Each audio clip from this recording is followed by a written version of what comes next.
Home birth நீங்கள் பண்ணுறப்போ மதருக்கு என்ன ஆகும், குழந்தைக்கு என்ன ஆகும்னு பார்க்கலாம்.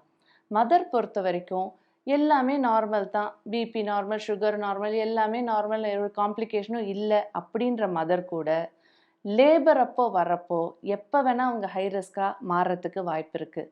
சடனாக அவங்களால பெயின் டாலரேட் பண்ண முடியாமல் ஹை பிபி போகிறதுக்கு வாய்ப்பு இருக்குது.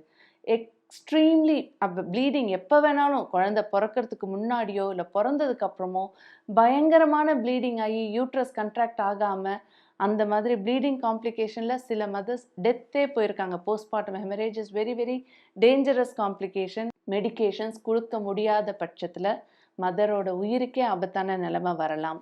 பிபி அதிகமாகி ஃபிட் அடித்து அது குழந்தைய பாதிக்க வாய்ப்பு இருக்குது.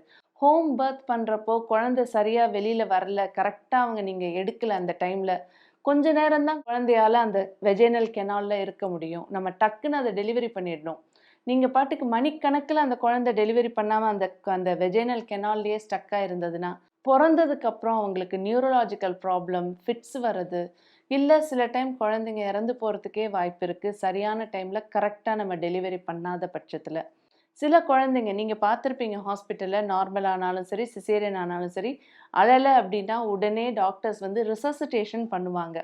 அவங்க வாயில் ஏதாவது செக்ரீஷன்ஸ் இருக்கா, தண்ணி குடிச்சிருக்கா குழந்தை, அதெல்லாம் நல்லா கிளியர், வாய் மூக்கெல்லாம் கிளியர் பண்ணி அவங்களுக்கு சூடான வார்ம்த் நம்ம கொடுக்கணும். ஸோ இமீடியட்டாக வார்மர் கீழே வச்சு, தேவைப்படும் சில குழந்தைங்களுக்கு ஆக்சிஜன்லாம் கொடுத்து, இந்த மாதிரி இம்மீடியட்டாக வித்தின் ஒரு 3 to 5 மினிட்ஸ் அந்த நியோனேட்டல் ரிசசிட்டேஷன் அது பண்ணலை அப்படின்னா அந்த குழந்தைக்கு neurological problem, life long mental retardation மாதிரி சில கண்டிஷன்ஸ்லாம் வரத்துக்கு வாய்ப்பு இருக்குது.